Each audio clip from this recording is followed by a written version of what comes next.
कभी सोचा है पॉलिटिकल पार्टीज पैसा कैसे कमाती हैं? देखो, इसका एक बड़ा ऑब्वियस आंसर है करप्शन।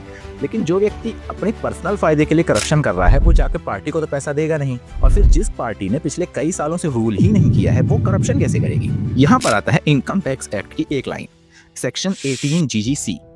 ये प्रोविजन आपको ये अधिकार देता है कि आप अपने पैसे में से पॉलिटिकल पार्टीज को डोनेशन दे सकते हैं। लेकिन अब कोई अपने कमाए हुए पैसे से किसी पॉलिटिकल पार्टी को डोनेशन क्यों देगा? क्योंकि इसमें तुम्हारा भी फायदा है।